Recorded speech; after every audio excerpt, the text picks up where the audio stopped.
Welcome back friends. In today's video lecture we will discuss another topic from reproduction in flowering plant. Today our topic is megasporogenesis. What is megasporogenesis? The process of formation of megaspore mother cell, or we can say that process of the formation of embryo sac is known as megasporogenesis. ये वो process है जिस process के दौरान embryo sac तैयार होता है उसी को हम मेगास्पोरोजेनेसिस कहते हैं। मेगास्पोरोजेनेसिस कैसे होता है और कहां होता है? प्रीवियस वीडियो में हम ओव्यूल के स्ट्रक्चर को डिस्कस कर चुके हैं। ओव्यूल में मुख्तलिफ चीजें थी, कुछ सेल न्यूसेलस के सेल्स थे, उसके बाहर इंटेगुमेंट्स थी, एटसेट्रा एटसेट्रा। और ओव्यूल में हम ये चीज डिस्कस कर चुके हैं कि उसका एक एंड होता है माइक्रोपाइलर एंड, एक होता है चिलाजल एंड। तो ये जो न्यूसेलस होता है ये पैरेन्काइमेटस सेल्स होते हैं और ये इस एम्ब्रियो सैक को प्रोवाइड करते हैं नॉरिशमेंट। लेकिन इस न्यूसेलस के ही सेल से एम्ब्रियो सैक भी डेवलप होता है, और we can say that megaspore mother cell भी बनता है। वो कैसे? आइए हम इसको समझने की कोशिश करते हैं। सबसे पहली चीज, न्यूसेलस के माइक्रोपाइलर एंड के सेल्स, माइक्रोपाइलर एंड के सेल्स, कुछ सेल्स, सारे सेल्स तो एक जैसे होते हैं लेकिन एक सेल काफी प्रोमिनेंट हो जाता है, ये काफी बड़ा हो जाता है, इसका न्यूक्लियस बड़ा हो जाता है, इसके अंदर साइटोप्लाज्म बहुत ज्यादा एक्युमुलेट हो जाता है। इस सेल को आर्चिस्पोरियल इनिशियल सेल कहते हैं। Archesporial initial cell, archesporial initial cell micropylar end की जानिब न्यूसेलस के कुछ सेल्स, हाइपोडर्मल सेल्स, ये एनलार्ज हो जाता है और ये बड़ा हो जाता है बाकी सेल्स के मुकाबले में। इस सेल को आर्चिस्पोरियल इनिशियल सेल कहते हैं। इस आर्चिस्पोरियल इनिशियल सेल की बाद में पेरिक्लाइनल डिवीजन हो जाती है और इससे दो सेल बनते हैं। एक सेल जो इसका आउटर वाली साइड का है इसको कहते हैं आउटर पैराइटल सेल, और दूसरा सेल जो होता है इनर वाली साइड इसको कहते हैं इनर स्पोरोजिनस सेल। ये जो इनर स्पोरोजिनस सेल है यही मेगास्पोर मदर सेल एक्ट करेगा आगे। ये काफी एनलार्ज हो जाता है और इसका साइज काफी प्रोमिनेंट हो जाता है और इस सेल को फिर हम मेगास्पोर मदर सेल कहते हैं। मेगास्पोर मदर सेल यानी इसी सेल की बाद में डिवीजन और प्रोसेसिंग होने से मेगास्पोर बन जाएगा। जब ये काफी बड़ा हो गया है और इसका साइज काफी बड़ा है और इसका न्यूक्लियस भी काफी बड़ा हो चुका है तो इस सेल को हम मेगास्पोर मदर सेल कहते हैं। और ये किस साइड है सारा? It is toward the micropylar and. अब क्या हो जाएगी? इसकी होगी मियोसिस। याद रहे इसकी मियोसिस हो जाती है। मियोसिस हमें मालूम है, मियोसिस होने से ये डिप्लॉइड सेल, इससे 4 हैप्लॉइड सेल बन जाते हैं। ये 4 हैप्लॉइड सेल एक लीनियर टेट्राहेड्रॉन बना रहे हैं और एक लाइन में अरेंज हो रहे हैं। मियोसिस होने के बाद हैप्लॉइड 4 सेल बने और ये एक लीनियर टेट्राहेड्रॉन बना है। इसमें जो सबसे लोअर वाली साइड का जो सेल है दैट सेल अगेन एक्ट करेगा मेगास्पोर मदर सेल। यही cell megaspore mother cell act करेगा और ये जो 3 cells toward the micropylar end, ये 3 सेल हैं, ये डीजेनरेट हो जाएंगे।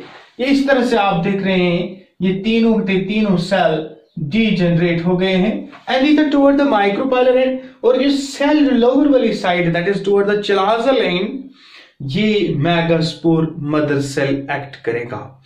इस सेल के साथ अब क्या होगा? पहले फेज में हुई मियोसिस, अब होगी माइटोसिस, और हमें मालूम है माइटोसिस से हैप्लॉइड नहीं बनते हैं, बल्कि जो होगा, अगर हैप्लॉइड है तो हैप्लॉइड ही रहेगा, डिप्लॉइड है तो डिप्लॉइड ही रहेगा। तो क्या हो गया, माइटोसिस हो गई, और ये 3 बार होगी, thrice this process takes place.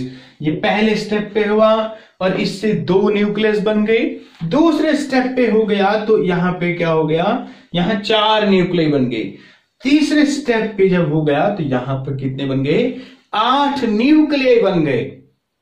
पहले स्टेप में 2 बने, दूसरे स्टेप में 4 बने और तीसरे स्टेप में 8 न्यूक्लियस बने। इसका मतलब यह है कि माइटोसिस 3 बार हो गई। तो इस तरह से ये न्यूक्लियस फिर अरेंज करेंगे अपने आप को। तो अकॉर्डिंगली इन्होंने अरेंज किया है, और ये जो सेल्स हम दिखा रहे हैं यहां पे, इन सेल को साइनर्जिड्स कहते हैं। These cells are known as synergids and this cell is known as egg cell. ये egg cell एक्ट करेगा, और ये जो सेंटर के सेल्स हैं ये पोलर न्यूक्लियाई एक्ट करेंगी। और अभी ये इसी तरह से है, और इसका ये एंड कौन सा है, it is again micropylar and, it is micropylar and and it is the chalazel end, it is the chalazel end. chalazel end की जानिब 3 न्यूक्लियाई गई, और 3 nuclei toward the micropylar and गई, और 2 न्यूक्लियाई सेंटर पे रही। फिर बाद में इन्होंने इस तरह का अरेंजमेंट किया।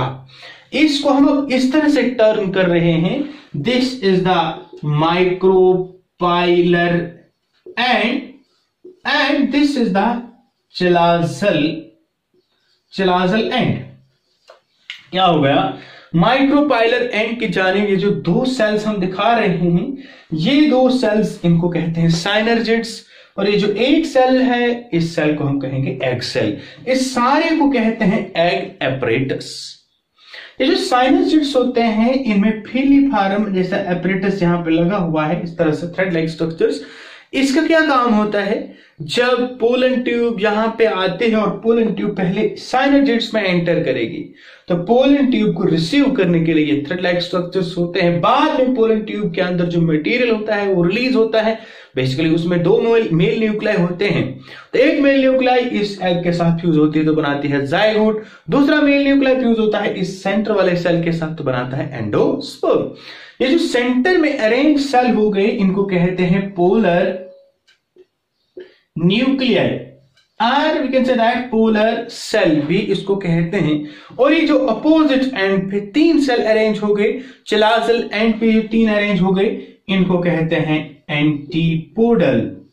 तो इस तरह से एम्ब्रियो सैक जो है कंप्लीट हो जाता है। इस एम्ब्रियो सैक में 8 न्यूक्लियाई हैं और 7 सेल्स हैं। इसमें अगर देखा जाए तो 3 + 1 + 3 का अरेंजमेंट है। 3 nuclei in this region, 3 nuclei in this region. We can say that 3 + 1 + 1, 3 cell इधर, 3 सेल इधर, 3 सेल, इनको हम कहेंगे एगेप्रेटस, इनको कहेंगे एंटीपोडल्स।